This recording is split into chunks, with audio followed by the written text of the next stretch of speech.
আপনি বলবেন একদিন পয়লা বৈশাখ পালন করলে কাফের হয়ে যাব? তা আপনি পয়লা বৈশাখ কেন পালন করতেছেন বলেন তো দেখি? আপনার আমার কি সময়ের মূল্য নেই?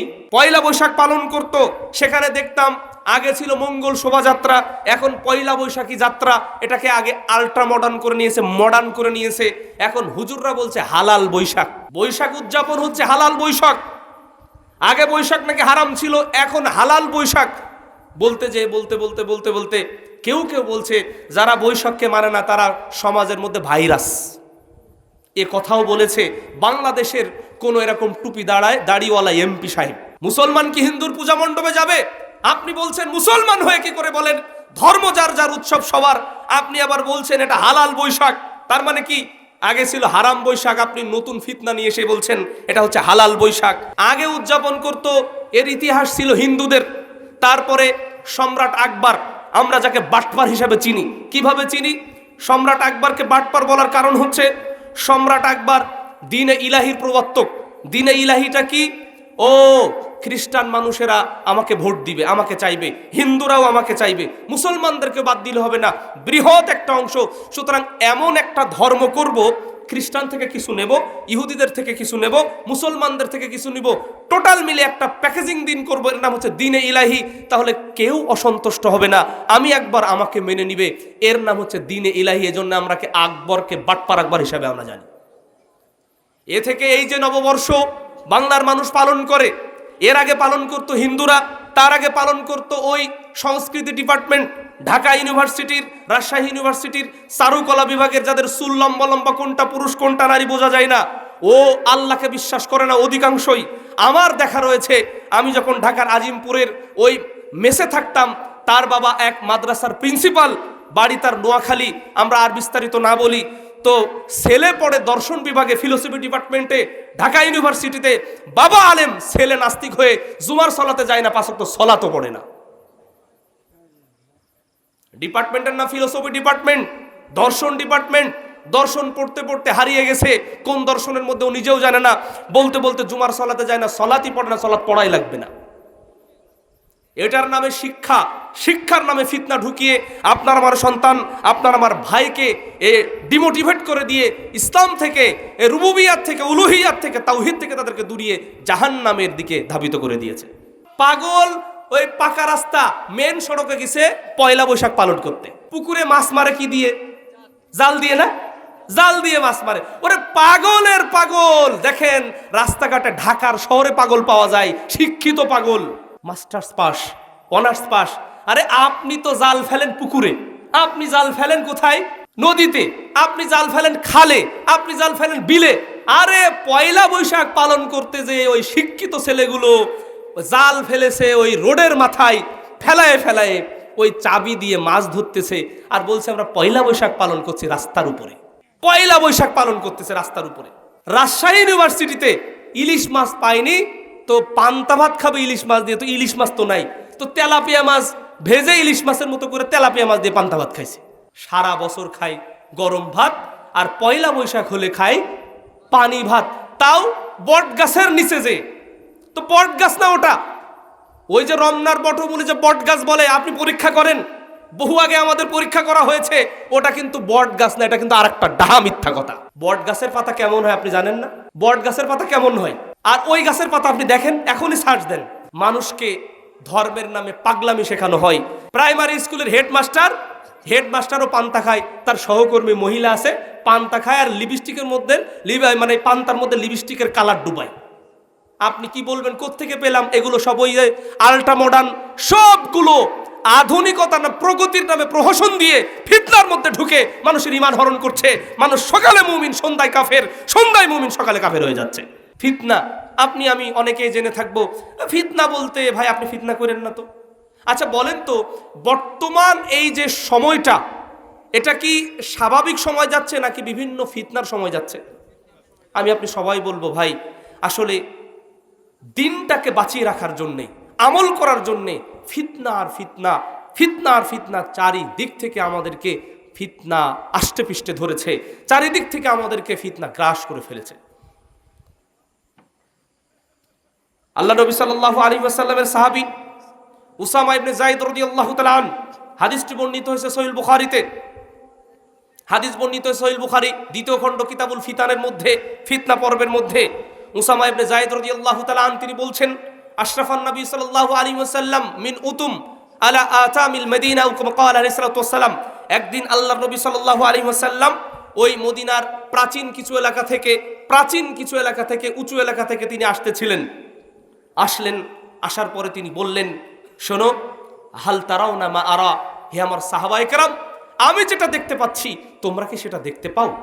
আমি যেটা দেখতে পাচ্ছি, হাল তারাউনা মা আরা, আমি যেটা দেখতে পাচ্ছি তোমরা কি সেটা দেখতে পাচ্ছ?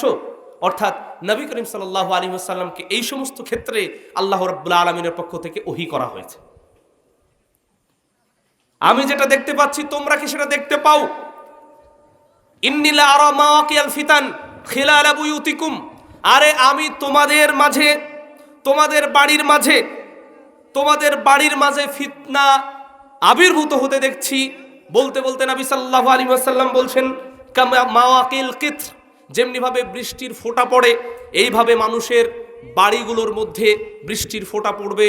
বাড়িগুলোর মধ্যে এখন যদি বৃষ্টি আসে, নবী করিম সাল্লাল্লাহু আলাইহি ওয়াসাল্লাম বলছেন যে আমি যেটা দেখতে পাচ্ছি তোমরা কি সেটা দেখতে পাচ্ছ? আমি দেখতে পাচ্ছি তোমাদের বাড়ির মাঝে ফিতনা আসতেছে ওইভাবে, কাবাওয়াকিল কিত্র, বৃষ্টির ফোঁটা যেমন ওইভাবে তোমাদের উপরে পড়ছে। ধরেন তাহেরপুরে বৃষ্টি হলো, তো তাহেরপুরে বৃষ্টি হয়েছে, সারা তাহেরপুরে বৃষ্টি।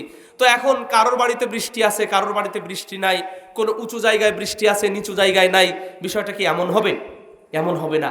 বৃষ্টি যখন আসবে, বৃষ্টি যখন পড়বে, তখন কিন্তু সব এলাকা প্লাবিত করে দিবে যদি বৃষ্টির মতো হয়। নবী করিম সাল্লাল্লাহু আলাইহি ওয়াসাল্লাম তিনি বলছেন, আল্লাহ নবী সাল্লাল্লাহু আলাইহি ওয়াসাল্লাম থেকে সাহাবী বলছেন, রাসূল সাল্লাল্লাহু আলাইহি ওয়াসাল্লাম বলেছেন যে আমি তোমাদের বাড়ির মাঝে ওইভাবে ফিতনা আবির্ভূত হতে দেখছি, যেভাবে বৃষ্টির ফোঁটা যখন পড়ে, এটা সব জায়গায় দেয়। ও পাকা বাড়িতেও বৃষ্টির ফোঁটা পড়ে, কাঁচা বাড়িতেও পড়ে, গাছের মাথায়ও পড়ে, রাস্তার উপরেও পড়ে, বাড়ির ভিতরেও ভিজে, বাহিরেও ভিজে, যেভাবে ঢাকা আছে ওইটুকু বাদে সব জায়গায় বৃষ্টির পানি পৌঁছে যায়। তোমাদের সামনে ফিতনাও ওইভাবে পৌঁছে যাবে, তোমাদের মাঝে ফিতনাও ওইভাবে ঢুকে পড়বে। ফিতনা কিভাবে ঢুকবে? এখন ফিতনা কেমন জিনিস একটু আগে আপনি বলেছি যে ফিতনার আল্ট্রা মডার্ন নাম হচ্ছে, সুদটা হয়েছে রিবা, সুদটা মানে দুঃখিত, সুদ হয়েছে এখন সার্ভিস চার্জ, সুদ হয়েছে এখন মুনাফা। ঠিক অনুরূপভাবে আপনি যখন দেখতে যাইবেন, ওরে আলেম ওলামারা তাদের পরিবারকে রাখে কন্ট্রোলে, তাদের সন্তানকে রাখে কন্ট্রোলে। যখন হুজুরের বউ পর্দা করে, তখন পাশ থেকে বলে, ও এত কি পারা যায় নাকি? বোরকা পরলে আমার দম বন্ধ হয়ে যায়, বোরকা পরা যায় কিন্তু আবার নিকাব দেবো, এটা কেমনে হয়? এত কড়াকড়ি হুজুর করে, হুজুরেরটা কড়াকড়ি, অথচ এটা হচ্ছে পর্দা। এটা হলো মানুষের মডার্নিজম। মানুষ ধর্মটাকে মডার্ন বলে ভেবে নিয়েছে। আরে সেকেলে ধর্ম, আগে পর্দা ছিল, এখন অতটা পর্দা করার দরকার নেই। পর্দাটা মনের ব্যাপার, সালাত আদায় করি আর না করি আমার ঈমান ঠিক আছে। সালাত আদায় করি আর না করি, আরে বাদ দেন তো। মানুষকে যখন আপনি সালাতের কথা বলবেন, দ্বীনের কথা বলবেন, আরে কিছু পার্সেন্ট মানুষ আছে, কিছু শতাংশ মানুষ আছে যারা বলে যে ভাই সালাত আদায় করি আর না করি আমার কি আছে, ঈমান ঠিক আছে। নাউযুবিল্লাহ মিন যালিক। তো এই মানুষগুলোকে কিভাবে ফিতনায় পড়েছে, এই মানুষগুলো কিভাবে ফিতনার মধ্যে রয়েছে? ও তো ধোকায় রয়েছে, এমন চিন্তা করে নিয়েছে। আবার কেউ কেউ এ চিন্তাও করে নিয়েছে যে আমার তো অত কিছু লাগবে না, অমুক পীরের মুরিদ হলে আমি পীর সাহেব যদি আমার নজর নেওয়াজ দিয়ে দেয়, আমি যদি নজর নেওয়াজ দেই, শিরনি রাদি গরু একটা দিয়ে দেয়, আমার সারা জীবনের পাপ মাফ হবে, পেছনের যা কিছু হয় সব কিছু মাফ হবে। এই জন্য আপনি দেখবেন যে আমাদের তাবলিগ ইজতেমাতে মানুষ গরু দান করে না, কিন্তু ওই যে শাহ পরাণের মাজারে মানুষ গরু দান করে। এটা হলো বাস্তবতা। মাজারে আপনি দেখবেন ডজন ডজন গরু ছাগল পড়ে, ডজন ডজন হাঁস জবাই হয়, গরু জবাই হয়, ছাগল জবাই হয়। আরে যেখানে সহি আকীদার মাদ্রাসা রয়েছে, সহি আকীদা মানহাজের মাদ্রাসা রয়েছে, আহলে হাদিস মাদ্রাসা রয়েছে, ওখানে গরু যায় না, ছাগল খুব কমই যায়। মানুষ বোঝে ইয়াতিম ছাত্র আছে তাই যায়, তাছাড়া পীরের দরবারে সবকিছু যায়। কারণ ধর্মটাকে মানুষ পীরের দরবারকে আল্ট্রা মডার্ন করে নিয়েছে, এটা বড় ফিতনা। আবার কিছু কিছু মানুষ এমন করে নিয়েছে যে ধর্ম যার যার জায়গায়, আরে ভাই আসেন না উৎসব সবাই পালন করি, এর আগে মানুষ ভালোই বলতো ধর্ম যার যার উৎসব সবার, ধর্ম যার যার উৎসব সবার। আরে তাহলে মুসলমান কি হিন্দুর ওই পূজা মণ্ডপে যাবে? মুসলমান কি হিন্দুর পূজা মণ্ডপে যাবে? আপনি বলছেন মুসলমান হয়ে কি করে বলেন ধর্ম যার যার উৎসব সবার? আপনি আবার বলছেন এটা হালাল বৈশাখ, তার মানে কি আগে ছিল হারাম বৈশাখ, আপনি নতুন ফিতনা নিয়ে এসে বলছেন এটা হচ্ছে হালাল বৈশাখ, আর আগে ছিল এইটা এখন হয়েছে এই। এগুলো সব ফিতনার ধোয়া। আল্লাহ নবী সাল্লাল্লাহু আলাইহি ওয়াসাল্লাম তিনি বলছেন বাদিরু বিল আমাল। সাহাবা ইকরাম শোনো, হাদিসটি বর্ণিত হয়েছে সহিহ মুসলিমের মধ্যে। হাদিসের বর্ণনাকারী সাহাবী আবু হুরায়রা রাদিয়াল্লাহু তাআলা আন তিনি বর্ণনা করছেন আল্লাহর নবী মুহাম্মদ সাল্লাল্লাহু আলাইহি ওয়াসাল্লাম, সবাই বলেছেন তো সাল্লাল্লাহু আলাইহি ওয়াসাল্লাম, আল্লাহর নবী মুহাম্মদ সাল্লাল্লাহু আলাইহি ওয়াসাল্লাম তিনি বলছেন বাদিরু বিল আমাল, তোমরা আমলকে দ্রুত করো। ফিতানান কাকিতাইল লাইলিল মুসলিম, মুসলিম অন্ধকার রাত্রি আসার পূর্বে, অন্ধকার রাত্রিতে আমার আপনার উপরে ঢিল ছুড়বেন আপনি, আপনার উপরে আমি, এরকম যদি অন্ধকার হয়ে যায়, এই অন্ধকার রাত্রিতে মানুষের ক্রিয়াকর্ম বোঝা যায় না, বোঝেন একমাত্র আল্লাহ সুবহানাহু ওয়া তাআলা।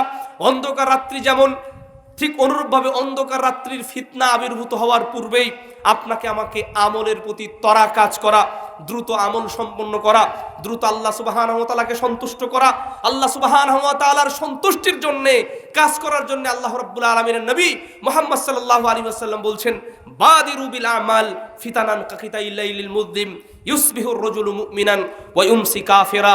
আরে ফিতনার সময়ের পূর্বে তোমাদের আমলকে ত্বরান্বিত করো, আমলকে দ্রুত করো। এই সময় মানুষ সকাল করবে মুমিন অবস্থায়, সন্ধ্যায় ব্যক্তি কাফের হয়ে যাবে। ব্যক্তি সকাল করবে মুমিন অবস্থায়, সন্ধ্যা করবে কাফের অবস্থায়। আবার ব্যক্তি এমন হবে সে সন্ধ্যা করবে কাফের অবস্থায়, ওয়া ইউমসি কাফিরা ওয়া ইউসবিহু মুমিনা, আবার সে সকাল করবে মুমিন অবস্থায়। হাদিস মনে হয় বুঝতে যেয়ে কষ্ট হবে। আমার আপনার জন্য নবী সাল্লাল্লাহু আলাইহি ওয়াসাল্লাম সতর্ক এবং সাবধান করছেন ওই সময় আসার পূর্বে তোমরা আমলকে ত্বরান্বিত করো, আমলের দিকে ধাবিত হও। যেটা সৎ আমল সেই আমল করো। সৎ আমল করতে গেলে সেটার মধ্যে কয়েকটা জিনিস থাকে। একটা হচ্ছে ওই আমলটা আল্লাহর সন্তুষ্টির জন্য করতে হবে। দ্বিতীয়টা ওই আমলের ব্যাপারে কোরআনে যা বর্ণনা করা হয়েছে এবং নবী মুহাম্মদ সাল্লাল্লাহু আলাইহি ওয়াসাল্লাম যেভাবে করতে বলেছেন ওইভাবে সম্পাদন করা হবে, এবং সেটা দ্বারা আল্লাহ রাব্বুল আলামিনের সন্তুষ্টি অর্জন হবে। সেটা আল্লাহকে দেখানো হবে, মানুষকে দেখানো হবে না। আল্লাহকে শোনানো হবে, মানুষকে শোনানো হবে না। এর নাম হচ্ছে সৎ আমল। দুনিয়ার মানুষ অনেক আমল করে, দুনিয়ার মানুষ বহু আমল করে। কোন কোন আমল আল্লাহর কাছে কবুল হয় কি না হয় মানুষ বুঝতে পেরেও বুঝতে পারে না, আবার মানুষ বুঝেও বোঝার চেষ্টা করে না। এজন্যে আমরা বলে থাকি যে চোর যখন চুরি করে তখন সে চিন্তা করে যে এটা আমি চুরি করেছি, এটা তওবার সুযোগ আছে। ডাকাত যখন ডাকাতি করে সে ভাবে এটা আমি ভুল করছি, অন্যের সম্পদ অর্জন করছি, এটা ভুল। সুদখোর যখন সুদ খায় সেও চিন্তা করে এটা ভুল করছি, এর গুনাহ আছে। কিন্তু বিদাতি যখন বিদাত করে তখন সে চিন্তা করে না এটা বিদাত করছে, পাপের কাজ হচ্ছে। এই জন্যে হিসাব করলে দেখা যায় চোরের থেকেও, ডাকাতের থেকেও, সুদখোরের চেয়েও, ঘুষখোরের চেয়েও, দুর্নীতিবাজের চেয়েও বড় মারাত্মক ব্যাধি, মারাত্মক সমস্যা যেটা বিদাত সমস্যা, যিনি বিদাত করেন। কারণ তিনি তো জেনেই করছেন যে না এটা আরো করলে সমস্যা নেই, বেশি করলে সমস্যা কি। তো ভাই এজন্য আমরা বলে থাকি আপনি আসরের সালাত পড়েছেন 4 রাকাত, জোহরও পড়েছেন 4 রাকাত, আগামীকাল থেকে চলুন না আমরা মাগরিবের সালাত সবাই 3 না পড়ে 4 রাকাত পড়ি। কি উত্তর দেব আমরা সবাই? মাগরিবের সালাত 4 রাকাত পড়বেন? পেছনে যারা আছেন 4 রাকাত পড়বেন কেউ? কেন পড়বেন না? শরীয়তে নাই তাই কেন পড়বেন না? আল্লাহর হুকুম নাই, নবী করিম সাল্লাল্লাহু আলাইহি ওয়াসাল্লাম পড়েননি তাই। সুতরাং এই দিন পালনের ক্ষেত্রে ফিতনা হচ্ছে যখন আল্লাহর দিক নির্দেশনা, নবী করিম সাল্লাল্লাহু আলাইহি ওয়াসাল্লামের পথ নির্দেশনা থেকে আমরা দূরে সরে যাব, তখন মনের অজান্তে বিদাতের মধ্যে ঢুকবো। এটা হচ্ছে মুমিন জীবনে আরেকটা বড় ফিতনা, যে কোনটা শরীয়ত কোনটা বিদাত এটা না জানা। আল্লাহ রাব্বুল আলামিন আমাদেরকে হেফাজত করুন, আল্লাহুম্মা আমিন। আল্লাহ নবী মুহাম্মদ সাল্লাল্লাহু আলাইহি ওয়াসাল্লাম তিনি বলছেন মানুষ সকাল করবে মুমিন অবস্থায়, সন্ধ্যা করবে কাফের অবস্থায়, সন্ধ্যা করবে মুমিন অবস্থায়, সকাল করবে কাফের অবস্থায়। এটা কিভাবে হবে? ইয়াবিউর রাজুলু দীনাহু বিআরাদিম মিনাদ দুনিয়া, একজন ব্যক্তি তার দিনকে বিক্রি করবে, দুনিয়া ক্রয় করবে। একজন ব্যক্তি কি করবে? কথা বলেন। দিন বিক্রি করে দিবে, আখিরাত বিক্রি করে দিবে। ইনকাম করবে কি? দুনিয়া। আপনি উদাহরণ নেন, বর্তমান সময়ে কিসের ক্রাইসিস আছে বলেন? পেট্রোলের ক্রাইসিস আছে না? 500 টাকার পেট্রোল নিতে গেছে, কয়শো টাকার? 500 টাকার অথবা 200 টাকার। তো এই ব্যক্তি কখন চলে গেছে জানেন? চলে গেছে ফজরের আগে, রাত 3টার সময়। বাস্তবতা আছে নাকি অসত্য কথা? বাস্তবতা আছে। মশা লাগবে, মশারি টানাইছে হুন্ডার উপরে। আচ্ছা, তারপরে ফজর চলে গেছে, জোহরের সময় হয়ে গেছে, আসরের একটু পরে এর পূর্বে ওই ভাইটা 500 টাকার তেল পেয়েছে, খুশিতে বাগবাগ হয়ে গেছে। ভাই লাইন যাই দিয়েছি, রাত 3টায় এসে তাতে দুঃখ নেই, কিন্তু 500 টাকার পেট্রোল তো পেলাম, এতেই খুশি, এতেই বেজায় খুশি। অথচ ফজরের সালাত আদায় করেনি, জোহরের সালাত আদায় করেনি, আসর তার পথে, মাগরিবও পড়বে না, এশাও পড়বে না, আল্লাহর বান্দা ঘুমিয়ে পড়বে। এর নাম কি মুসলমান? তাহলে এই 500 টাকার তেল দিয়ে ও দিন ক্রয় করছে না, দুনিয়া ক্রয় করছে। নিঃসন্দেহে সে দুনিয়াটাকে লুফে নিয়েছে, কিন্তু আখিরাতটাকে নষ্ট করে ফেলেছে। আল্লাহ রাব্বুল আলামিন সূরা শুরা 20 নম্বর আয়াত, আউযু বিল্লাহি মিনাশ শাইতানির রাজীম, মান কানা ইউরিদু হারসাল আখিরা। আল্লাহ রাব্বুল আলামিন তিনি বলছেন, মান কানা ইউরিদু হারসাল আখিরা, যারা আখিরাতের শস্য চাইবে, পরকালীন দিবসের শস্য চাইবে, নাজিদ লাহু ফি হারসি, আমি আল্লাহ রাব্বুল আলামিন আমরা তাদের আখিরাতের শস্যে, আখিরাতে বারাকা দেব, আখিরাতের শস্য আমরা তাদেরকে আরো বৃদ্ধি করে দেব। ওমান কানা ইউরিদু হারসাদ দুনিয়া, আর যারা দুনিয়া চাইবে, নুতিহি মিনহা, দুনিয়ায় অনেক কিছু রয়েছে, আমি দুনিয়া থেকে তাদেরকে অল্প কিছু দেব। ওয়ামা লাহু ফিল আখিরাতি মিন খলাক, ওয়ামা লাহু ফিল আখিরাতি মিন নাসিব, আর পরকালীন দিবসে পরকালীন দিবসে তাদের কোনো প্রাপ্তি থাকবে না। যারা দুনিয়া ক্রয় করে নিবে, আল্লাহ রাব্বুল আলামিন তিনি বলছেন, যারা দুনিয়া চাই আমি একটু দেব। একটু কেমন কেমন যদি উদাহরণ দেই, বর্তমান সময়ে স্বর্ণের ভরি কত? 2 লক্ষ কত করে বলেন? 2,50,000 প্লাস মাইনাস হতে পারে। আচ্ছা, আপনার যদি 20 ভরি স্বর্ণ থাকে, তাহলে আপনি কত টাকার মালিক বলেন তো? দুনিয়াতে মানুষ দুনিয়া চাইবে, মানুষ দুনিয়া চাইবে। বর্তমান সময়ে কাফেরও দুনিয়া চাই, আর আমরা দুনিয়া চাই না বলেন? বলেন তো, আমরা দুনিয়া চাই না? উত্তর দিবেন দুনিয়া চাই। দুনিয়া চাইলেই বিপদ আছে। এখন আপনি বলবেন, ভাই ওই যে রব্বানা আতিনা ফিদ দুনিয়া যে পড়ি যে আমরা, আল্লাহ দুনিয়া দাও আর কি দাও? আখিরাতও দাও। কিছু কিছু মানে বোকা মার্কা মৌলবী সাহেবেরা বলে যে দুনিয়াও চাইতে হবে, আখিরাতও চাইতে হবে। আল্লাহ আগে দুনিয়ার কথা বলছে, সুতরাং আগে দুনিয়া দরকার, তারপর আখিরাত। বলেন নাউযুবিল্লাহ মিন যালিক। সূরা বাকারা 2 নম্বর সূরা, কয় নম্বর সূরা? 2 নম্বর সূরার 200 নম্বর আয়াত এবং 201 নম্বর আয়াত। আল্লাহ সুবহানাহু ওয়া তাআলার বাণী শুনেন, আউযু বিল্লাহি মিনাশ শাইতানির রাজীম, ওয়া মিনান নাসি মান ইয়াকুল, মানুষের মধ্যে কিছু মানুষ রয়েছে তারা বলে, রব্বানা, হে আমাদের রব, আতিনা ফিদ দুনিয়া, আপনি আমাদেরকে দুনিয়ায় দিয়ে দিন, ওয়ামা লাহু ফিল আখিরাতি মিন খলাক। আল্লাহ রাব্বুল আলামিন তিনি বলছেন, ওয়ামা লাহু ফিল আখিরাতি মিন খলাক, আর আখিরাতে তাদের কোনো প্রাপ্তি থাকবে না, তাদের অংশ থাকবে না। আর সূরা শুরার 20 নম্বর আয়াতের মধ্যে আল্লাহ রাব্বুল আলামিন তিনি বলছেন, যারা দুনিয়া চাইবে, দুনিয়ার সামান্য কিছু তাদেরকে দেব, ওয়ামা লাহু ফিল আখিরাতি মিন নাসিব, আখিরাতে তাদের কোনো অংশ থাকবে না। আল্লাহ রাব্বুল আলামিন সূরা বাকারার 200 নম্বর আয়াতের মধ্যে রব্বে কারীম তিনি ঘোষণা করছেন, মানুষের মধ্যে এক শ্রেণীর মানুষ রয়েছে যারা শুধু বলে, রব্বানা, হে আমাদের রব, আতিনা ফিদ দুনিয়া, আপনি আমাদেরকে দুনিয়া দিন। আল্লাহ রাব্বুল আলামিন তিনি বলছেন, আমি তাদেরকে দুনিয়া দেব, ওয়া লাহু ফিল আখিরাতি মিন খলাক, আর আখিরাতে তাদের কোনো অংশ থাকবে না। ইয়াকুল, আর মানুষের মধ্যে এক শ্রেণীর মানুষ থাকবে, তারা বলবে, রব্বানা, হে আমাদের রব, আপনি তো সব রব, ধনের রব, আপনি মালিক, সব বিষয়ের উপরে ক্ষমতাবান।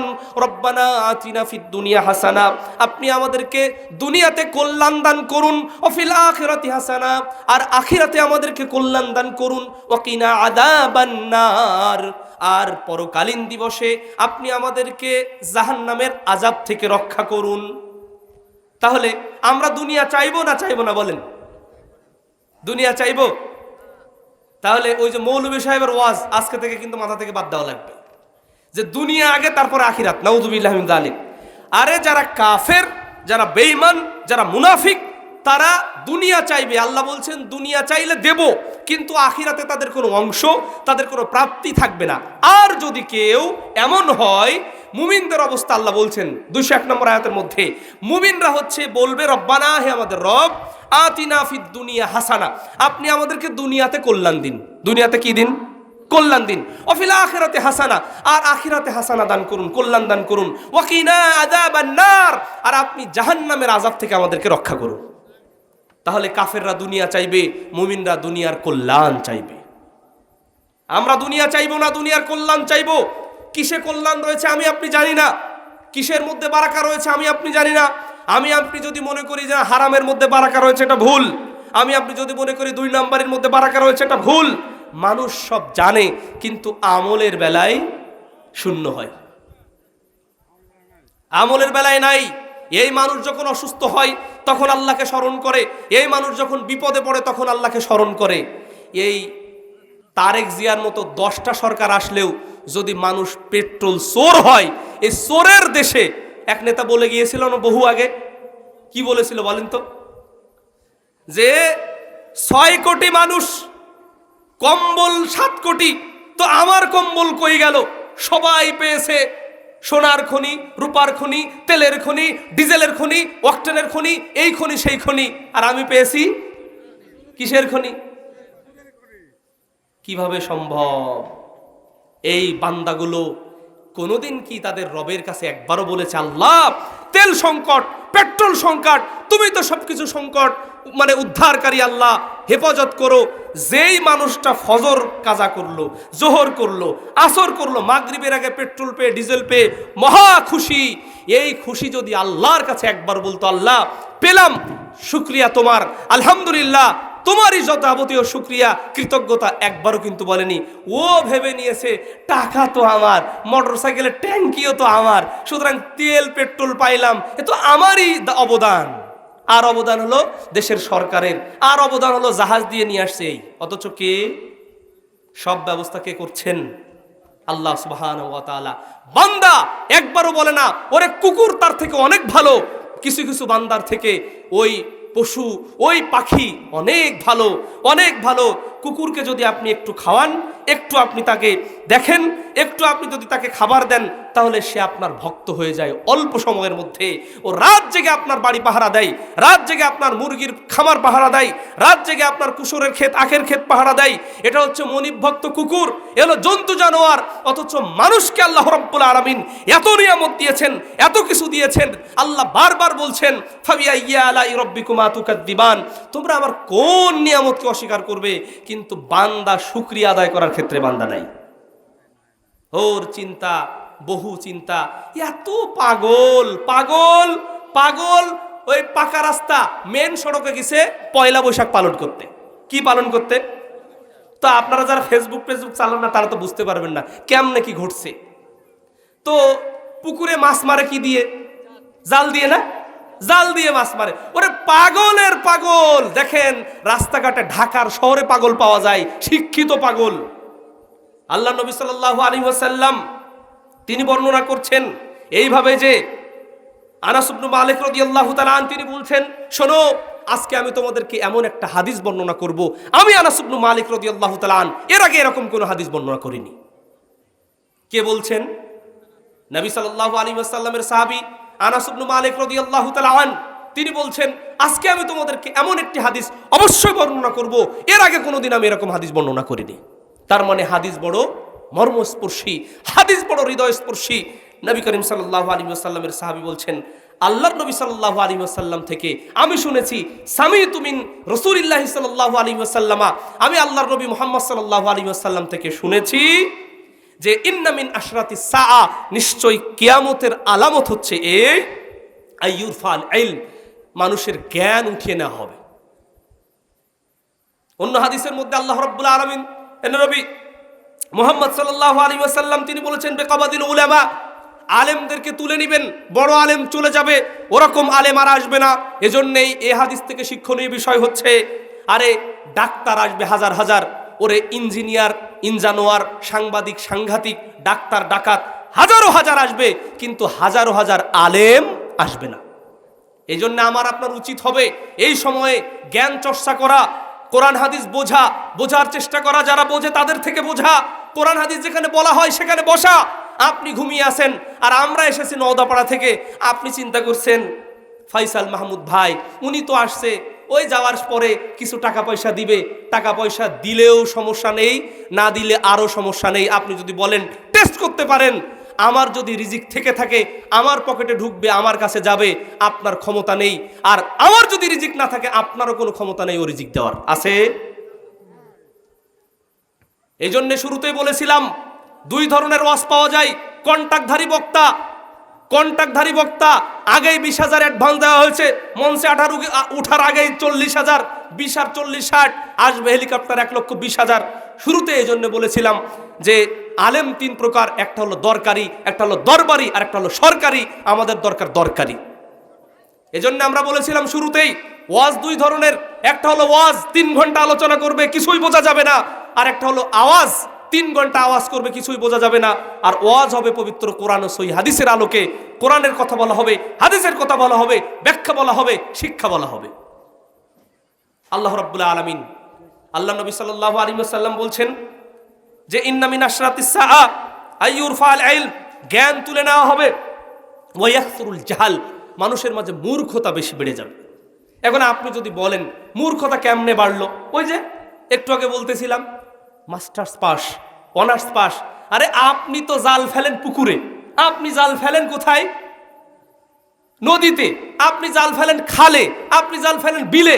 আরে পয়লা বৈশাখ পালন করতে যে ওই শিক্ষিত ছেলেগুলো জাল ফেলেছে ওই রোডের মাথায়, ফেলায় ওই চাবি দিয়ে মাছ ধরতেছে, আর বলছে আমরা পয়লা বৈশাখ পালন করছি রাস্তার উপরে। পয়লা বৈশাখ পালন করতেছে রাস্তার উপরে, মাথায় ঘিলু। রাজশাহী ইউনিভার্সিটিতে ইলিশ মাছ পায়নি তো পান্তা ভাত খাবে ইলিশ মাছ দিয়ে, তো ইলিশ মাছ তো নাই, তো তেলাপিয়া মাছ ভেজে ইলিশ মাছের মতো করে তেলাপিয়া মাছ দিয়ে পান্তা ভাত খাইছে।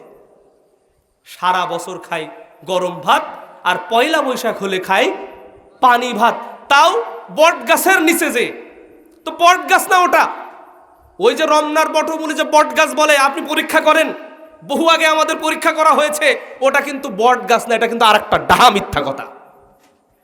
বট গাছের পাতা কেমন হয় আপনি জানেন না?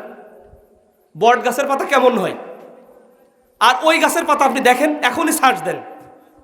মানুষকে ধর্মের নামে পাগলামি শেখানো হয়। আল্লাহ নবী সাল্লাল্লাহু আলাইহি ওয়াসাল্লাম বলছেন ওয়া ইয়াকসুরুল জাহাল, মানুষের মাঝে মূর্খতা বেড়ে যাবে, মূর্খতা বেড়ে যাবে। এই জন্যে প্রাইমারি স্কুলের হেডমাস্টারও পান্তা খায়, তার সহকর্মী মহিলা আছে পান্তা খায়, আর লিপস্টিকের মধ্যে মানে পান্তার মধ্যে লিপস্টিকের কালার ডুবায়। আপনি কি বলবেন কোত্থেকে পেলাম? এগুলো সব ওই আল্ট্রা মডার্ন, সবগুলো আধুনিকতা না প্রগতির নামে প্রহসন দিয়ে ফিতনার মধ্যে ঢুকে মানুষের ঈমান হরণ করছে। মানুষ সকালে মুমিন সন্ধ্যায় কাফের, সন্ধ্যায় মুমিন সকালে কাফের হয়ে যাচ্ছে। আপনি বলবেন একদিন পয়লা বৈশাখ পালন করলে কাফের হয়ে যাব? তা আপনি পয়লা বৈশাখ কেন পালন করতেছেন বলেন তো দেখি? আপনার আমার কি সময়ের মূল্য নেই? আপনার আমার সময়ের মূল্য নেই? পয়লা বৈশাখ পালন করতে করতে যদি মারা যাই তাহলে কি আমি জান্নাতে যাব? কে বলবে জান্নাতে যাব বলেন? পৃথিবীর কেউ বলতে পারবে না এই দিবস পালন করতে করতে আমি যদি মারা যাই তাহলে আমি জান্নাতে যাব। কিন্তু এরকম আমরা যদি অল্প কিছু মানুষ বসি, সেটা জুমার ময়দানে হোক, জুমার মসজিদে হোক, কোরআন হাদিসের মজলিসে হোক, দিন শিক্ষা, দিন শেখানো, এই মানুষগুলোর চিন্তাধারা, আমাদের চিন্তাধারা, ইনশাল্লাহ এখান থেকে যদি মরে যাই আল্লাহর কাছে একটু হলেও করুণা পাবো না? পাবো না বলেন তো? পাবো। এর নাম হলো পাপ, এর নাম হলো ফিতনা। আপনার আমার হৃদয় বলে দিবে যে এখন কি আমল করা দরকার, আমি আমল যেটা করছি এটা পাপের নাকি পুণ্যের। আল্লাহ নবী সাল্লাল্লাহু আলাইহি ওয়াসাল্লাম বলছেন ওয়া ইয়াকসুরুল জাহাল, মানুষের মাঝে মূর্খতা বেড়ে যাবে। মানুষ শিক্ষিত হচ্ছে কিন্তু মূর্খ মানুষ বেড়ে যাচ্ছে। আপনি বলবেন কেমনে বেড়ে যায়? আপনি রাজশাহী থেকে ঢাকাতে যাবেন, ফুড ভিলেজে আপনার গাড়ি রাখবে, তো কিছু মানুষ পেশাব করবে, আমাদের মতো টুপি দাড়িওয়ালারা বা যাদের ইজ্জত আছে, লজ্জা আছে, হায়া আছে, তারা কি করবে? টয়লেটের মধ্যে যে পেশাব করবে। আর আমার আপনার মতো এই একই বয়সের যুবক বা আপনার মতো বয়সের মানুষ ও দাঁড়িয়ে ডিওজি ডক সাহেবের মতো দাঁড়িয়ে পেশাব করবে। আপনি তাকে জিজ্ঞাসা করবেন, ভাই আপনি কোথায় পড়েন? আমি অমুক ইউনিভার্সিটিতে পড়ি, আমি অতদূর লেখাপড়া করেছি, আমি মাস্টার্স করছি, আমি পিএইচডি করতেছি, আমি এই করতেছি। এই মানুষগুলো শিক্ষিত। নবী সাল্লাল্লাহু আলাইহি ওয়াসাল্লাম বলছেন, ওয়া ইয়াকসুরুল জাহাল, মানুষের মধ্যে মূর্খতা বেড়ে যাবে। আল্লাহ রাব্বুল আলামিন আমাদেরকে হেফাজত করুন। তারপরে তিনি বলছেন, ওয়া ইয়াকসুরুজ জিনা, মানুষের মধ্যে জেনা ব্যভিচার বেড়ে যাবে। জেনা ব্যভিচার বাড়েনি? বেড়েছে। এটা হচ্ছে কিয়ামতের আলামত।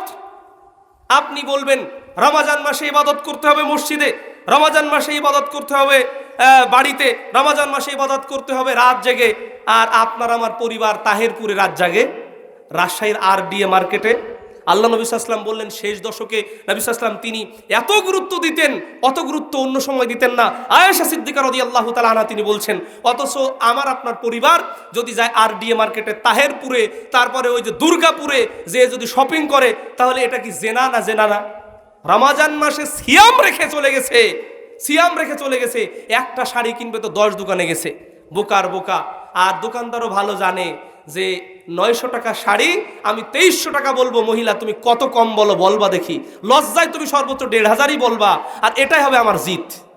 আর বাড়িতে এসে খিলখিল করে হাসবে আর বলবে, তুমি তো শাড়ি কিনতেই পারো না, তোমার কাপড় কিনতে দিলে তুমি যে কি করো, লাল বললে নীল নিয়ে আসো, নীল বললে যে কি নিয়ে আসো, এই দেখো 3000 টাকা বলছিল, আমি 1500 টাকা দিয়ে নিয়ে আসছি।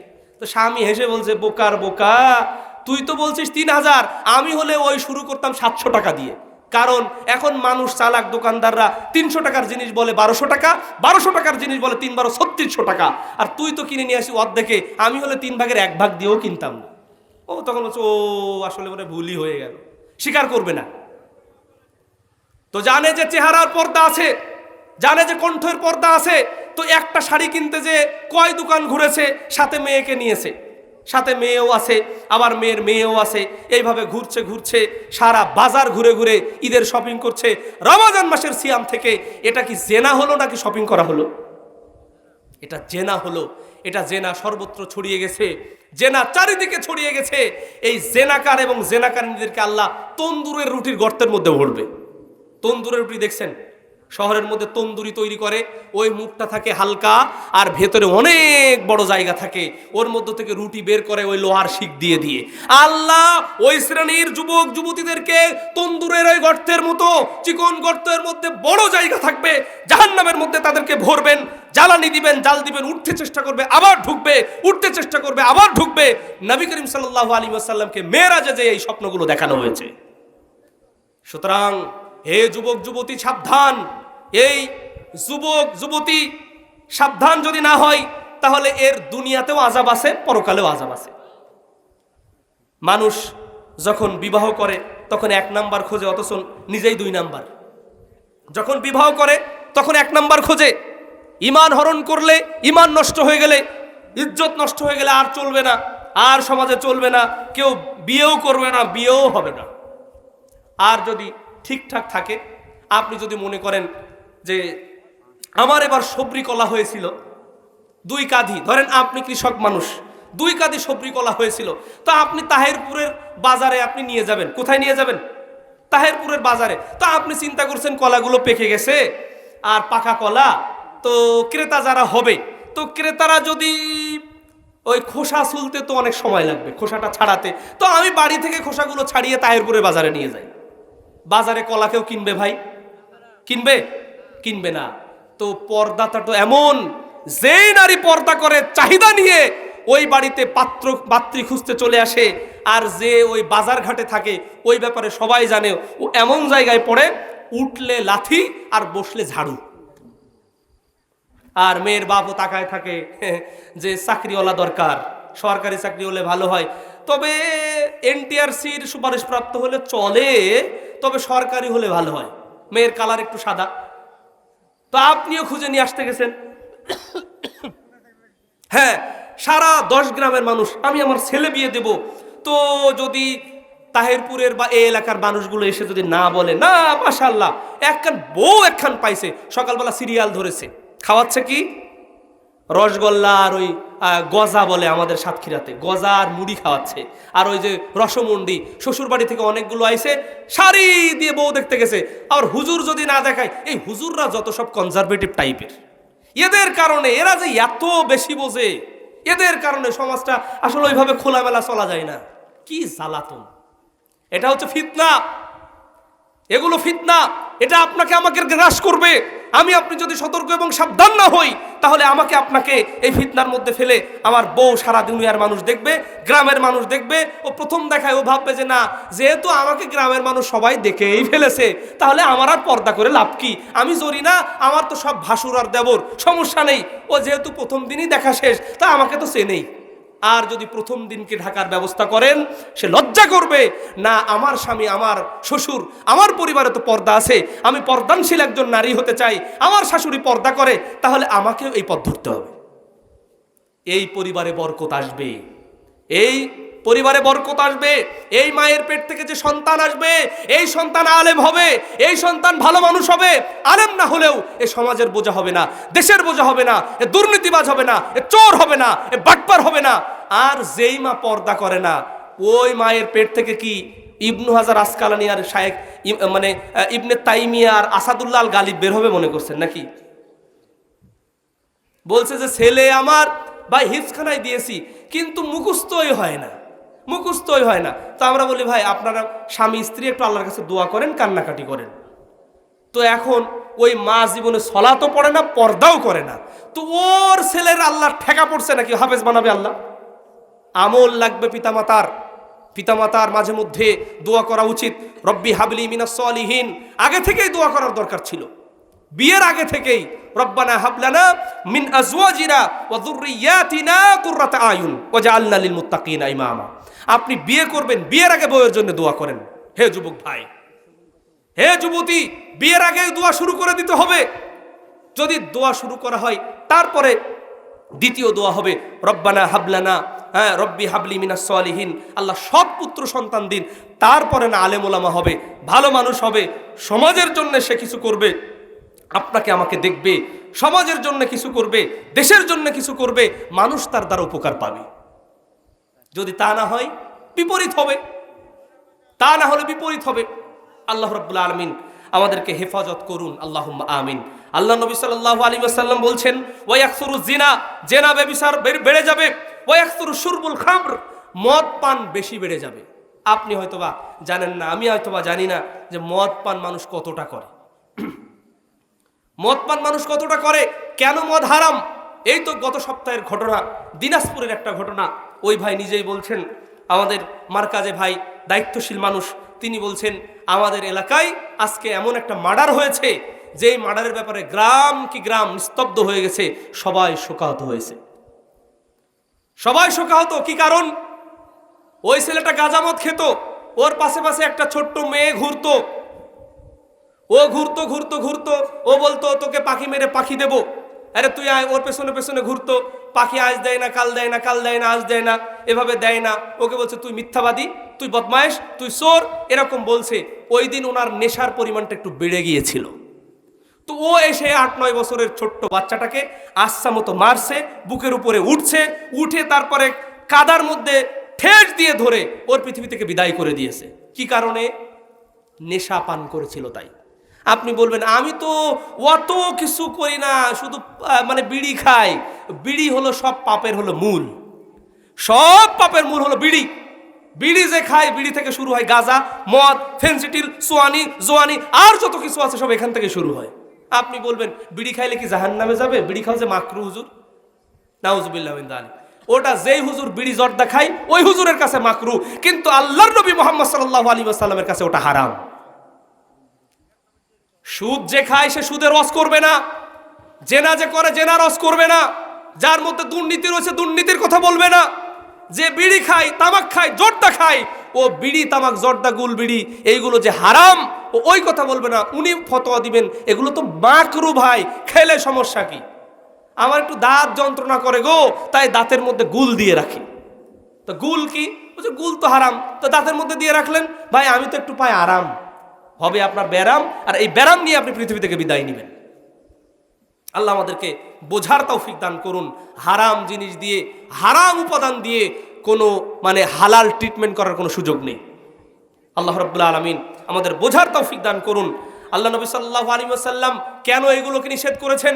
কারণ এগুলো খেলে মানুষের বুদ্ধি, মানুষের বিবেক, মানুষের ব্রেন এগুলো লোপ পায়, কমে যায়, ঘাটতি পড়ে যায়। দিনের পর দিন খেলে এই ফুসফুস, ক্যান্সার, সমস্ত বডি, সমস্ত অঙ্গ প্রত্যঙ্গ আস্তে আস্তে বিকল হয়ে যায়, নষ্ট হয়ে যায়। এজন্যই তো শরীয়তে এগুলো হারাম করা হয়েছে। আপনি আমি প্রমাণ করতে পারবো না শরীয়তে এটা হারাম করা হয়েছে, অথচ এটার মধ্যে কল্যাণ রয়েছে। শুকুরের গোশত হারাম, আপনি খাবেন, আপনার মধ্যে হিংস্রতা বেড়ে যাবে। আপনি কুকুরের গোশত যদি খান, কুকুরের গোশত যদি কোনো মানুষ খায়, কুকুরের গোশতের মধ্যে পয়জন রয়েছে, মানুষের শরীরে ঢুকলে ওটা ক্ষতি করবে, মানুষের শরীরকে বিকল করে দিবে, নষ্ট করে দিবে। এই জন্যই তো শরীয়তে এগুলো হারাম করা হয়েছে। নতুবা কেন হারাম করা হয়নি? কেন গরুর গোশত হালাল করা হয়েছে? কেন ছাগলের গোশত হালাল করা হয়েছে? কেন মুরগির গোশত হালাল করা হয়েছে? এগুলোর মধ্যে প্রত্যেকটা ক্ষেত্রে আল্লাহ রাব্বুল আলামিনের হিকমত রয়েছে, আল্লাহর গবেষণা রয়েছে। আল্লাহ সুবহানাহু ওয়া তাআলা বুঝে শুনেই আমাদের উপর শরীয়ত দিয়েছেন। সুতরাং আমি আপনি সেই জায়গায় মার খাবো, সেই জায়গায় লচে পড়বো, সেই জায়গায় ধ্বংস হব, সেই জায়গায় ক্ষতিগ্রস্ত হব যেখানে শরীয়ত, কোরআন হাদিস লঙ্ঘন করব। এখন আমি আমার ব্যক্তিগত জীবনে লঙ্ঘন করি না, আমি আমার পারিবারিক জীবনে লঙ্ঘন করি না, আমি আমার সামাজিক জীবনে লঙ্ঘন করি না, আমি আমার রাষ্ট্রীয় জীবনে করি না, আমি আমার যতটুকু ক্ষমতা রয়েছে সেই জায়গায় শরীয়ত লঙ্ঘন করি না। যদি করে থাকি তাহলে শরীয়ত লঙ্ঘন করেছি, এই কারণে আমাকে প্রত্যেকটা ক্ষেত্রে বিপদে পড়তে হবে। আল্লাহ রাব্বুল আলামিন আমাদেরকে বোঝার তৌফিক দান করুন, আল্লাহুম্মা আমিন। নবী সাল্লাল্লাহু আলাইহি ওয়াসাল্লাম তিনি বলছেন, ওয়া ইয়াকসুরু শুরবুল খামর, আরে মদ পান বেড়ে যাবে, ওয়া ইয়াকিল্লুর রজুল ওয়া ইয়াকিল্লুর রিজাল, আর পুরুষের সংখ্যা কমে যাবে। কিসের সংখ্যা কমবে? পুরুষের সংখ্যা কমবে। পুরুষের সংখ্যা কমবে। ওয়া ইয়াকুনু লি50 ইমরাতানিল কাইয়িম আল ওয়াহিদ আও কামা ক্বালা আলাইহিস সালাতু ওয়াস সালাম, 50 জন নারীর তত্ত্বাবধায়ক হবে একজন পুরুষ। এখন যারা 2 নাম্বারি করে ওরা মনে মনে বলছে, ওরে বাপরে, তাহলে তো 4টার পরে 50টার এখন সিগন্যাল পাওয়া গেল। জি না, আপনি তো সুপুরুষ না, আপনি কাপুরুষ। আমি যদি আমার স্ত্রীকে পর্দার মধ্যে না রাখি, আমি সুপুরুষ না, আমি অন্য পুরুষ। আমি আমার সন্তানকে যদি পর্দার মধ্যে না রাখি, আমি প্রকৃত মুসলমান না, অন্য কিছু হতে পারি, কিন্তু প্রকৃত মুসলমান এখনো হতে পারেনি। আপনি বলবেন, বিয়ের আগে যদি মেয়েকে একটু 2-10 গ্রাম না দেখে তাহলে মেয়ে বিয়ে দেবো কেমনি? তার মানে যারা পর্দা করে তাদের মনে হয় দুনিয়ায় বিয়ে হয়নি। হয়েছে না হয়নি? হয়েছে। তাহলে আপনার কেন হীনমন্যতা? আপনার কেন এত রবের প্রতি ঘাটতি?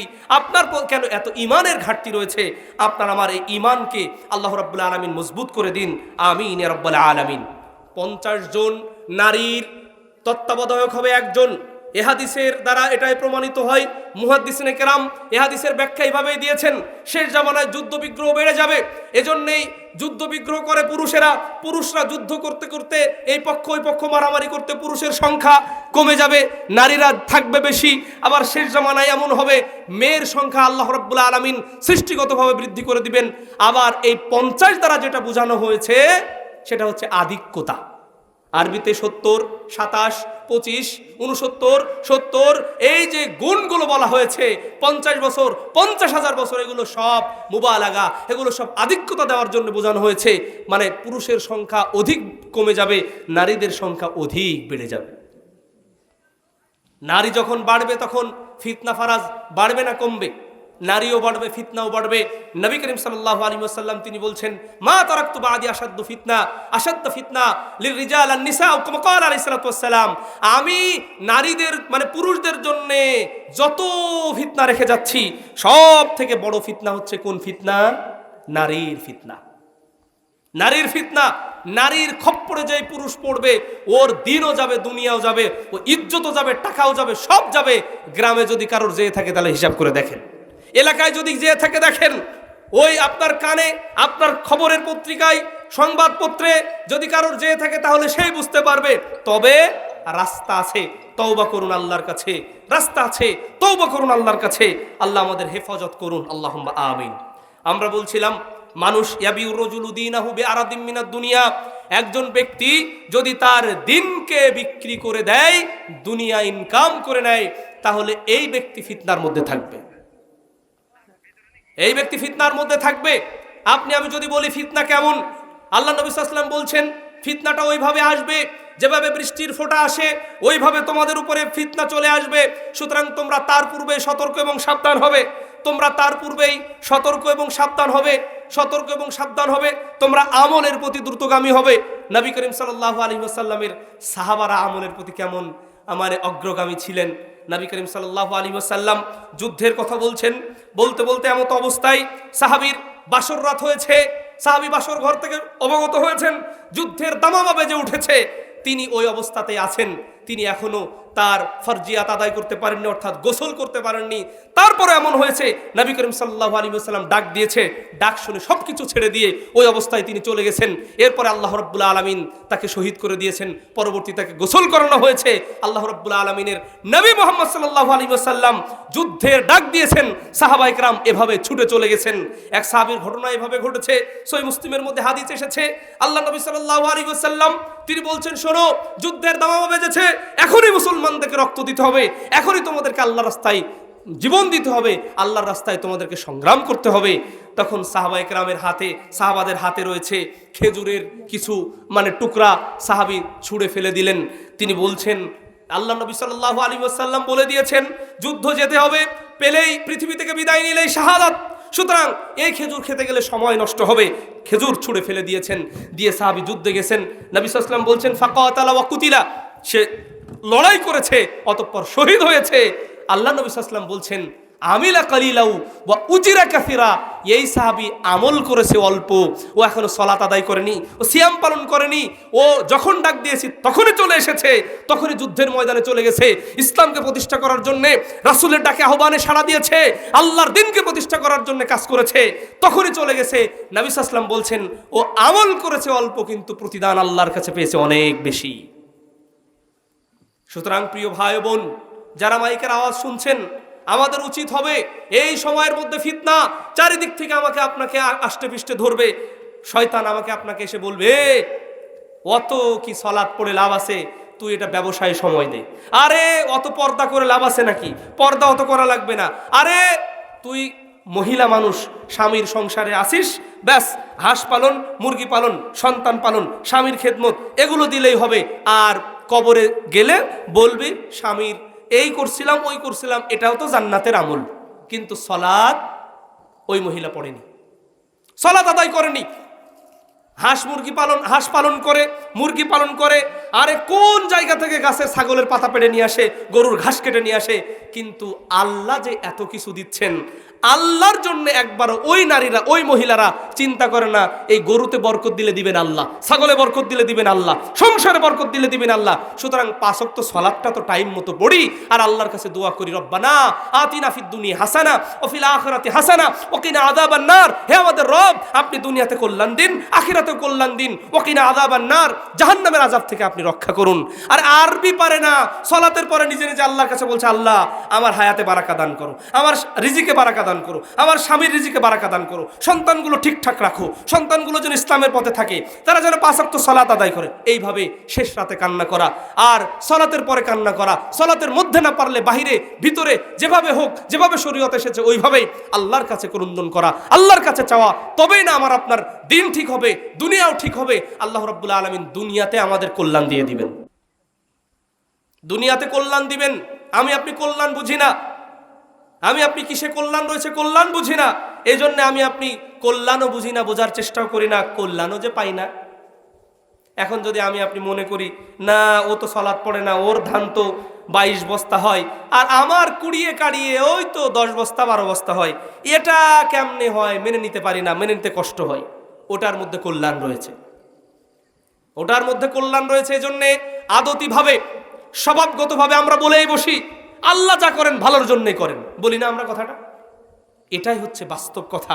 আল্লাহ যেটা ফায়সালা দেন, ওই ফায়সালাটাই হচ্ছে, ওই বিচারটাই, ওইটাই হচ্ছে উত্তম আমার জন্য। আমি বুঝি না কল্যাণ কিসে। আল্লাহ যেটার মধ্যে কল্যাণ রয়েছে সেই কল্যাণে আমাদেরকে কল্যাণ দান করুন, আপনি আমাদেরকে হেফাজত করুন। আমিন আমিন ইয়া রাব্বাল আলামিন। আমরা আলোচনা করছিলাম কি নিয়ে? ফিতনা নিয়ে।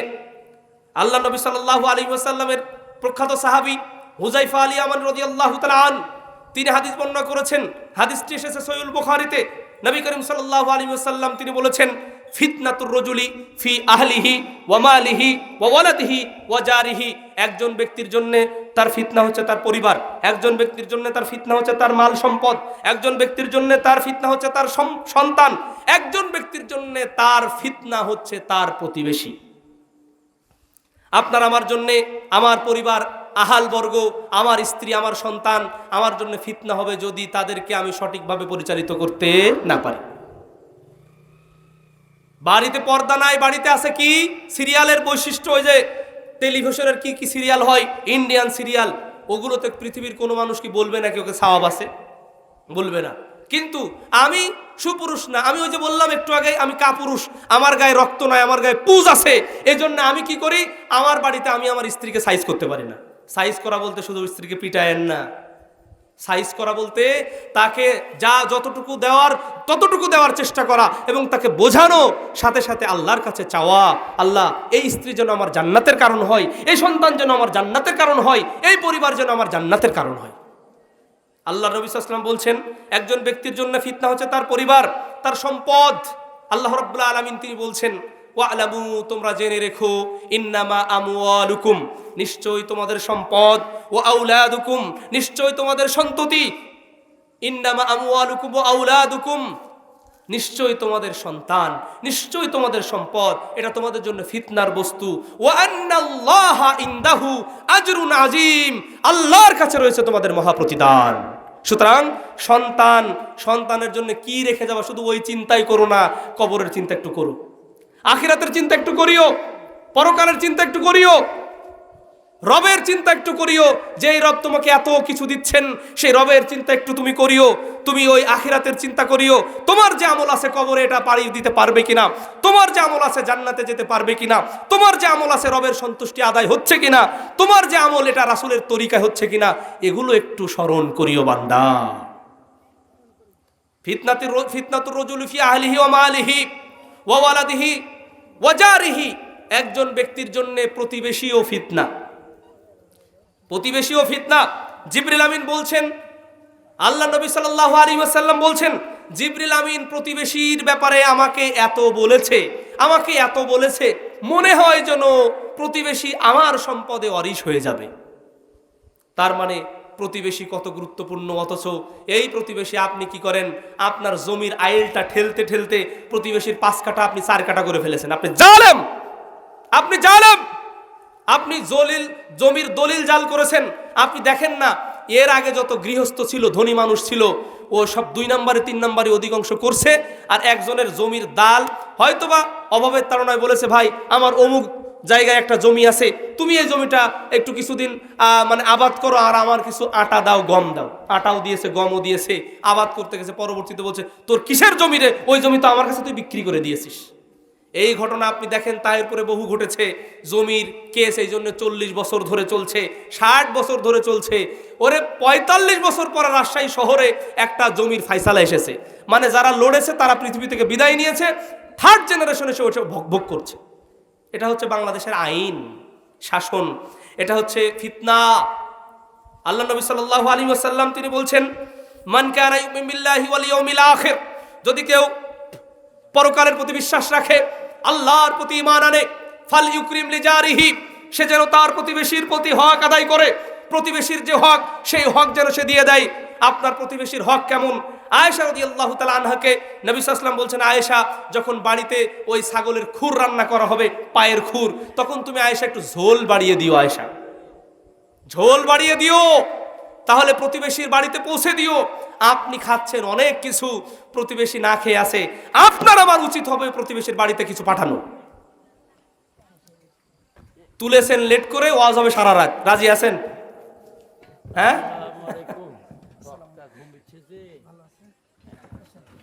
তুলেছেন কয়টায়? 11টা 12ই।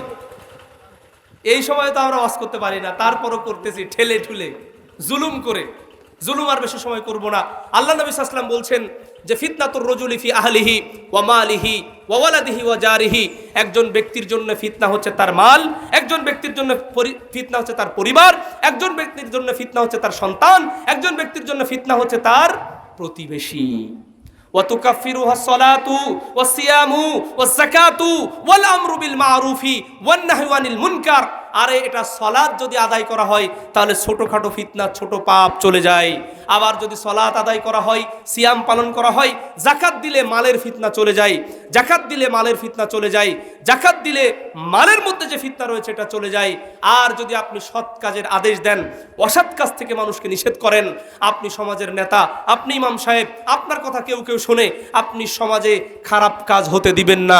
দিলে কিছু মানুষকে একত্রিত করে বলবেন এই সমাজে খারাপ কাজ চলবে না, তোমরা এই কাজগুলো করো না, এটা গজবের কারণ, এগুলো থেকে তোমরা বিরত থাকো, এগুলো থেকে বিরত থাকো।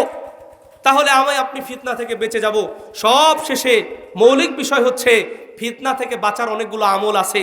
ফিতনা থেকে বাঁচতে গেলে আপনাকে কোরআন হাদিস জানতে হবে। এখন আপনি কেমনে জানবেন? মাদ্রাসায় ভর্তি হবেন নাকি? তো আপনার সংসার দেখবে কে? এই সমস্ত জালসায় আসবেন, বিষয়ভিত্তিক আলোচনা হলে শুনবেন। আলেম ওলামা যারা জানেন তাদেরকে দাওয়াত দিবেন। আগডুম বাগডুম 5 ঘন্টা বকলো, কিছুই বোঝা গেল না, দরকার নেই ওই আলেমের। সারা বাংলায় বহু আলেম আছে যাদেরকে আপনার বাজেটও লাগে না, যাদের টাকা দিলেও হয় না দিলেও হয়, হাদিয়া দিলেও হয় না দিলেও হয়। এর আগেও বলেছি রিজিকের ব্যবস্থা কার কাছে? যে জানে না সে চায়, যে জানে না সে বাজেট করে, যে জানে না সে জুলুম করে। উভয় পক্ষ থেকে একটা সমতায় আসতে হবে, উভয় পক্ষকে সমতায় আসতে হবে। তবেই না আপনিও জুলুম করবেন না, আমিও জুলুম করব না। এই জন্য আগে বলেছিলাম ওই যে আলেম কয় প্রকার? 3 প্রকার। আল্লাহ আমাদেরকে দরকারি আলেম হওয়ার তৌফিক দান করুন, আমিন ইয়া রাব্বাল আলামিন। আজকের আলোচনার বিষয় ছিল ফিতনা। আমার আপনার চারিপাশে ফিতনা। এই ফিতনা থেকে বাঁচতে গেলে আপনাকে আলেম ওলামাদের বই পুস্তক পড়তে হবে। যারা পবিত্র কোরআন ও সহিহ হাদিসের কথা বলে, সঠিক কথা বলে, তাদের লেকচার শোনা, তাদের পাশে থাকা।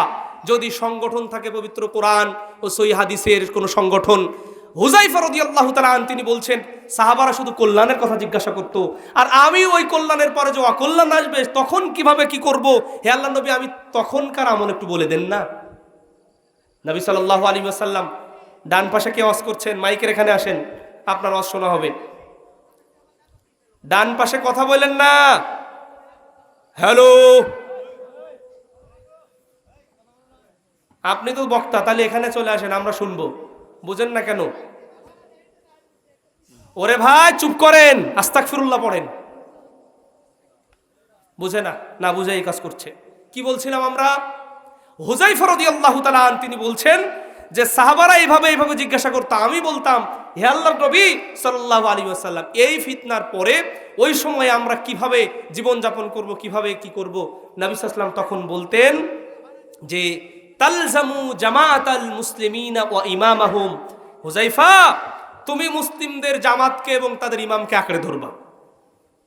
এখন আপনার আমার মুসলিমদের কি জামাত টামাত আছে নাকি? জামাত বলতে কোন জামাত বোঝাচ্ছেন? জামাত ইসলামী বোঝাচ্ছেন নাকি? জামাত ইসলামের মধ্যে যদি সঠিক থাকে তাহলে ভালো।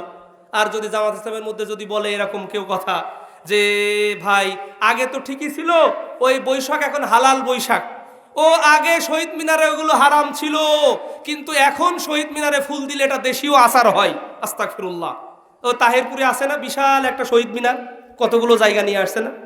এজন্য তো আমরা আগেই বলেছিলাম যে মানুষের মূর্খতা বেড়ে যাবে। ওরে সিমেন্ট দিয়ে এইভাবে করে রাখছে, আশ্চর্য ব্যাপার। কি জন্য করে রাখছে? তো এটা হচ্ছে স্কাল্পচার, এটা ভাস্কর্য, এটা আগে হারাম ছিল, এখন দেওয়া জায়েজ আছে। তো এরকম যদি কেউ বলে তাদের থেকেও সাবধান থাকতে হবে। সেটা আমি বললেও আমার থেকেও, যিনি বলবেন তার থেকে। ইসলাম বলতে প্রকৃত ইসলাম, ইসলাম পরিবর্তন হয় না। ইসলামের আগেও যেই রূপ পরেও সেই রূপ। আগেও ছবি মূর্তি হারাম, এখনো হারাম। আগেও পূজা দেওয়া হারাম, আগেও এখনো হারাম।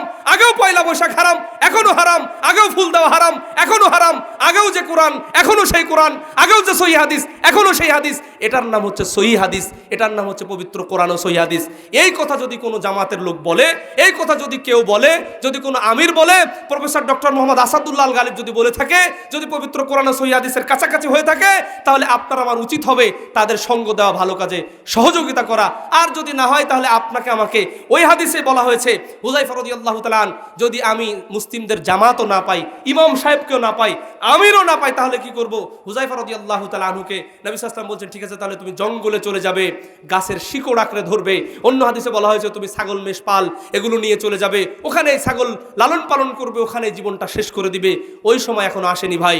সুতরাং যারা পবিত্র কোরআন ও সহিহ হাদিসের কথা বলে তাদের সঙ্গী হই, সাথী হই, সেখানে সময় ব্যয় করি। ইনশাআল্লাহ আমি দুনিয়ায় যেভাবে সময় দিচ্ছি, আমার সংসারে যেভাবে সময় দিচ্ছি, পবিত্র কোরআন ও সহিহ হাদিস প্রচার প্রতিষ্ঠা আর এই আঞ্জাম দেওয়ার ক্ষেত্রে আমি আপনি সময় দেব, আল্লাহ আমাকে ইহকালে কল্যাণ দিবেন, পরকালে মুক্তির জন্য এটা কাজ হয়ে যাবে। ওই যে একটু আগে বলছিলাম আমর বিল মারুফ নাহি আনিল মুনকার, সৎ কাজের আদেশ, অসৎ কাজ থেকে যদি নিষেধ করেন তাহলে এর দ্বারাও আপনার আমার ফিতনা দূর হয়ে যাবে, ফিতনা থেকে আমি আপনি রক্ষা পাবো, রেহাই পাবো। আসুন পবিত্র কোরআন ও সহিহ হাদিসের আলোকে জীবন গড়ি। আল্লাহ রাব্বুল আলামিন আমাদের তৌফিক দান করুন। সকল বিধান বাতিল করো, ওহির বিধান কায়েম করো, মুক্তির একই পথ দাওয়াত ও জিহাদ। আসুন আমরা সবাই মিলে পবিত্র কোরআন ও সহিহ হাদিস আমার ব্যক্তিগত জীবনে, পারিবারিক জীবনে, সামাজিক জীবনে সবার মতো করে সবার জায়গায় পবিত্র কোরআন ও সহিহ হাদিস নিঃশর্তভাবে জানি, মানি, আমল করি, মানুষের মাঝে প্রচার করি। আল্লাহ আমাদের তৌফিক দান করুন। আল্লাহুম্মা আমিন। আকুলু কাউলি হাযা ওয়াস্তাগফিরুল্লাহ লি ওয়া লাকুম ওয়া লিসাইরিল মুসলিমিন ফাস্তাগফিরু ইন্নাহু হুয়াল গফুরুর রহিম। সাথে সাথে আজকের এই প্রোগ্রাম যারা করেছেন, আয়োজন করেছেন, যারা অনেক আমার এই কাছে দান দিয়েছিলেন, কে জানেন? আল্লাহ জানেন না? জানেন না? যারা যেভাবে যেই নামে দান করেছেন, আল্লাহ দানগুলো কবুল করে নিন। অনেকের নাম বললে হয়তো বা আপনারা খুশি হতেন, কিন্তু আমরা নাম না বলে, আমরা আরেকজন ভাই আমার এর আগে মাশাআল্লাহ উনি নাম ধরে ধরে বলেছেন, জায়েজ আছে উৎসাহের জন্য, তবে আমি না বলে আমি বলছি আল্লাহ আপনি দানগুলো কবুল করে নিন। সবাই দোয়া পাঠ করছি, আল্লাহুম্মা সাল্লি আলাইহিম, আল্লাহুম্মা বারিক আলাইহিম। আল্লাহ আপনি তাদের প্রতি শান্তি বর্ষণ করুন, আল্লাহ আপনি তাদের প্রতি বারাকা দান করুন। এই দোয়া যদি কারোর জীবনে লেগে যায় আর কি দরকার আছে ভাই? এটা রাসূলের দোয়া। বারাকাল্লাহু ফি আহলিকুম ওয়া মালিকুম। আল্লাহ আপনার পরিবারে, আপনার মালে আল্লাহ বারাকা দান করুন। যারা যেভাবে সহযোগিতা করেছেন ধন্যবাদ এবং কৃতজ্ঞতা জানাচ্ছি। আমাদেরকে যারা দাওয়াত করেছেন, সাথে সাথে আপনারা এতক্ষণ যাবৎ রয়েছেন, আল্লাহ আজকের আলোচনা থেকে আমরা যেন আমল করতে পারি, আল্লাহ আমাদের তৌফিক দান করুন। আল্লাহ আজকের এই আলোচনাটুকু আপনার সন্তুষ্টির জন্য হোক। আল্লাহ আজকের এই আলোচনা থেকে আমরা যা শিখলাম সেটা যেন আমল করতে পারি, আল্লাহ আপনি তৌফিক দান করুন। আল্লাহুম্মা আমিন। সাথে সাথে আমরা দোয়া করছি আল্লাহ আমাদেরকে সুস্থ রাখুন, আমিন। আল্লাহ আমাদের মাঝ থেকে যারা চলে গেছেন, পিতামাতা, আত্মীয় স্বজন, পাড়া প্রতিবেশী, আল্লাহ তাদের জন্য দোয়া করছি, আল্লাহ আপনি তাদের ভুল ত্রুটি ক্ষমা করে দিয়ে জান্নাতের মেহমান হিসাবে কবুল করে নিন। সবাই বলুন আল্লাহুম্মা আমিন। আকুলু কাউলি হাযা ওয়াস্তাগফিরুল্লাহ লি ওয়া লাকুম ওয়া লিসাইরিল মুসলিমিন ফাস্তাগফিরু ইন্নাহু হুয়াল গফুরুর রহিম। আসসালামু আলাইকুম ওয়া রাহমাতুল্লাহি ওয়া বারাকাতুহু।